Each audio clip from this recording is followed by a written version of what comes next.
তাহলে আমরা কি করতেছি বলেন তো? দেশের ক্ষতিকার হইতেছে,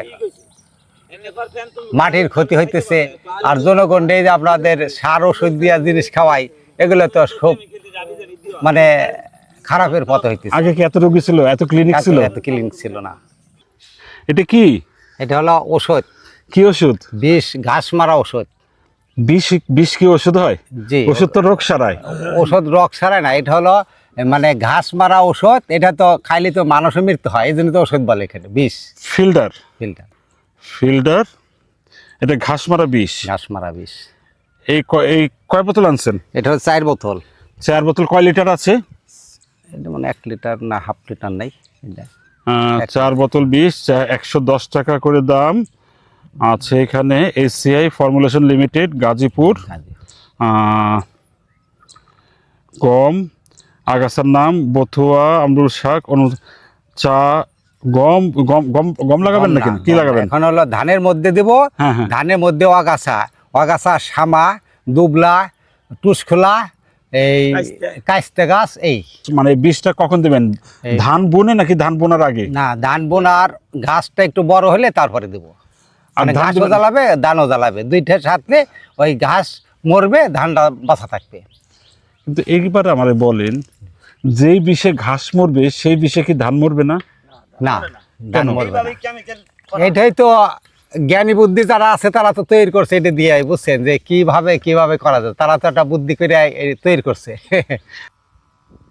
ফিল্ডার বা ঘাস মারার বিষ অন্যান্য উদ্ভিদকেও মেরে ফেলতে পারে। গ্লাইফোসেটের মতো রাসায়নিক ঘাস সহ বিভিন্ন ধরনের আগাছা নির্মূল করার জন্য ব্যবহৃত হয়। কিন্তু এই ধরনের রাসায়নিক স্প্রে করা হলে এটি শুধু ঘাস নয়, আশেপাশের অন্যান্য ছোট চারা বা উদ্ভিদকেও মেরে ফেলতে পারে।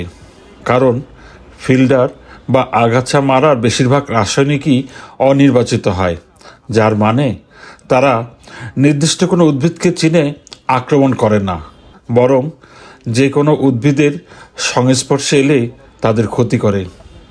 এই রাসায়নিকগুলো উদ্ভিদের কোষকে নষ্ট করে দেয়, যা উদ্ভিদের বৃদ্ধি বন্ধ করে এবং শেষ পর্যন্ত তাকে মেরে ফেলে।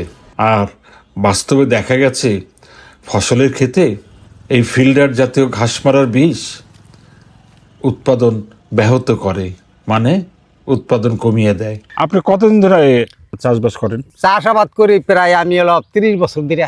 30 বছর ধরে? জি। তা আগে কি এরকম বীজ দিতেন? না, আগে কর বীজ দিতাম। আগে কি করতেন? আগে কৃষি কাজ করতাম, ওই গরুর হাল চাষ করতাম, গরুর নাংলে দিতাম। ছোট যখন জ্বালাইতো তখন নাংলে দিতাম, 3-4টা করে সিট নাংলে দিতাম, গরুর চাষের মতো হালের মতন করে ফেলাইতাম। এই যে এইটা যখন দেন ক্ষেতের মধ্যে, ঠিক আছে, এখানে লেখা দেখছি, এটি প্রয়োগের সময় ধূমপান, পানীয় বা আহার গ্রহণ করবেন না, ব্যক্তিগত সুরক্ষা সামগ্রী পরিধান করবেন, ব্যবহারের পর খালি বোতল ভেঙে মাটিতে পুঁতে ফেলবেন, ফিল্টার অন্যান্য বালাইনাশক বীজের কাছাকাছি গুদামজাত করবেন না, ফিল্টার প্রয়োগের পর 14 দিন পর্যন্ত জমিতে গবাদি পশু প্রবেশ ও ফসল তোলা নিষেধ। আচ্ছা, এই যে আপনারা যে দেন এই বীজটা, মানে কিভাবে দেন আমাকে একটু দেখান তো, কি করেন এই বীজটা? এই বীজ আমরা দিয়ে মেশিন দিয়ে এখানে দিব, ওই যে পানি দিয়ে বীজ দিয়ে মিশাবো, মিশানোর পরে এখানে কান্দে ভাজাবো, কান্দে ভাজানোর পরে এই এক হাতে চাপ দিব, আর এক হাতে এইভাবে কান্দে বাজাই দিন, আর এক হাতে এই কান্দে বাজাই দিন, এটা দিয়ে আমরা এইদিকে বাও হাতে চাপাবো, ডান হাতে বিলে দিলে স্প্রিং করলে ওষুধ বেরোবে। জি। প্রিয় দর্শক, আমরা আছি ওই যে ও পাশে হচ্ছে ফরিদপুর শহর মেনল্যান্ড, একটা খেয়া পার হয়ে আসছি। এটাকে বলে আসলে ডিক্রিট চর। আসলে মধ্যের চর টেপাখোলা, এই মুজে হলো আমাদের হলো পশ্চিম চর টেপাখোলা। পশ্চিম চর টেপাখোলা। এই যে আপনি যে স্প্রেটা এইভাবে দিবেন, জি, হাতে কিছু পরেন? হাতে পরি না, আমরা মাস্ক লাগাই দিই।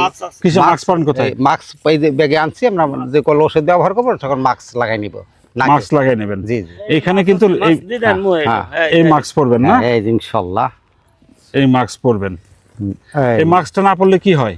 না, মাস্কটা না পরলে নাকের মধ্যে ধুমার মধ্যে যায় জন্য, এই জন্য অসুবিধার কারণে আমরা মাস্কটা ব্যবহার করি। আচ্ছা, এবার আমাকে বলেন, এই যে আপনি 30 বছর আগে থেকে চাষাবাদ করেন, জি, তখন কি একটু বিষ দিতে হইতো?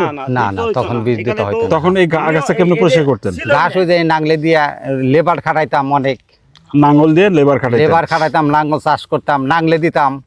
এখানে কিন্তু আর একটা লেখা আছে, এই যে আমি ধরে নিচ্ছি এই ক্ষেতটাতে আপনি ঘাস মারা বিষটা দিয়ে চলে গেলেন, জি ওখানে লেখা আছে সেই ঘাস 14 দিন পর্যন্ত কেউ খেতে পারবে না, জি।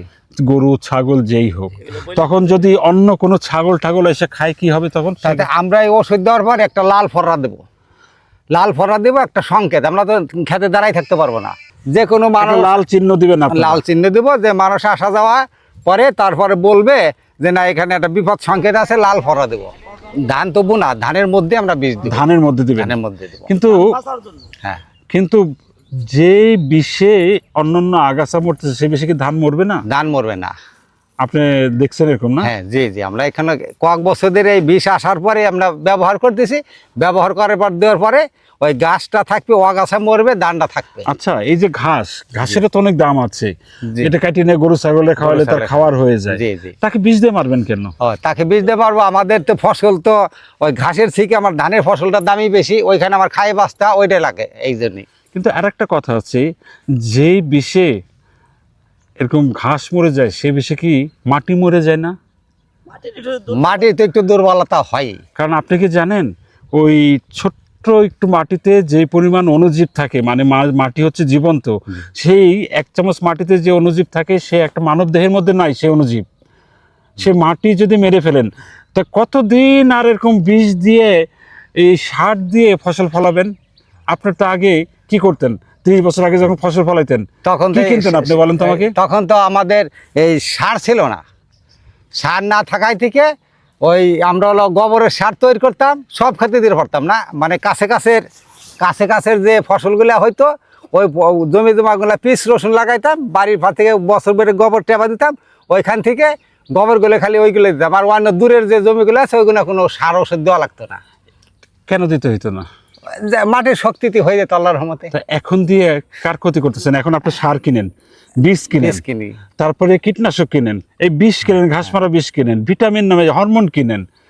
আগে তো এত খরচ হইতো চাষাবাদে? না এত খরচ হইতো তা না। আমরা কিছু পুরনো দিনে ফিরে যেতে পারি না? পুরানো দিনে ফিরে যাইতে পারি, কিন্তু এখন তো আবিষ্কার কি করছে, এখন বড় বড় অফিসার আবিষ্কার করছে, এখন তো ওই যদি আগে করে, এখন যদি কিছু না দেয় সার ওষুধ, তাহলে ফসল হবে না। এই ঘাস দিতে তো কিছু লাগে না, এই ঘাস দিতে কিছু হয়েছে?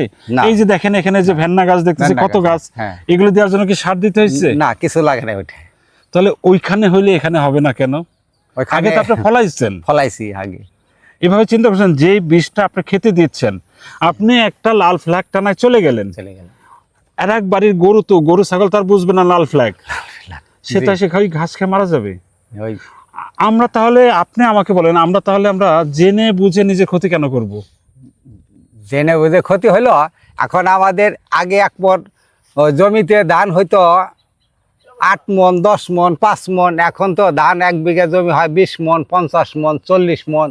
এই বেশি ফসলের জন্য হলো আমাদের এত কিছু তৈরি করা লাগে। কিন্তু লাভ হয় কত? আগে যা লাভ হইতো এখন কি তা সেরকম লাভ হয়? আগের লাভ আর এখনকার লাভ ওই 1.5 ডিফারেন্স হয় কেন?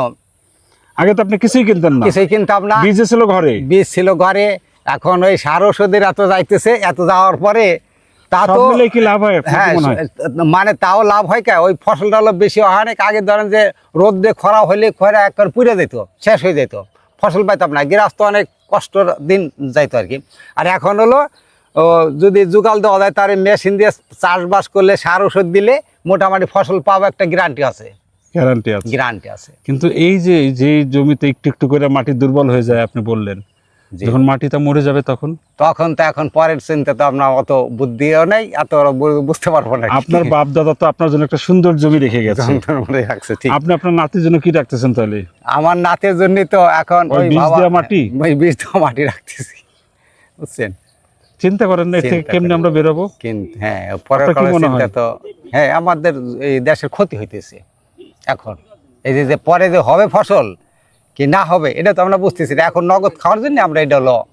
আর একটা আমাকে কথা বলেন, যে ঘাসে, যে বিষে ঘাস মরে, মাটি মরে, গরু ছাগল খাইলে মরে যায়, সেই বিষে কি মানুষ মরতে পারে না? ধরেন এর মধ্যে কোনো একটা মানে সবজি আছে, জি শাক আছে, কোনো একজন মানুষ গরিব মানুষ সে ওই ক্ষেত থেকে বীজ দেওয়া ক্ষেত থেকে শাক তুলে নিয়ে গেলো, তার অবস্থা হবে কি?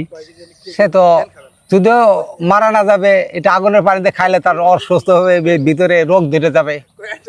তাহলে আমরা কি করতেছি বলেন তো? দেশের ক্ষতিকার হইতেছে এখন। মাটির ক্ষতি হইতেছে, আর জনগণ এই যে আপনাদের সার ওষুধ দিয়া জিনিস খাওয়াই, এগুলো তো খুব মানে খারাপের পথ হইতেছে। আগে কি এত রোগী ছিল, এত ক্লিনিক ছিল? এত ক্লিনিক ছিল না। তাহলে আমাদের কি করা দরকার বলেন? এখন হলো এই ফিরানের জন্য যে ব্যবস্থা আছে সেই ব্যবস্থা নেওয়া দরকার। আপনারা চান ফিরতে? ফিরতে হলে তো সবার জন্য ভালো হবে।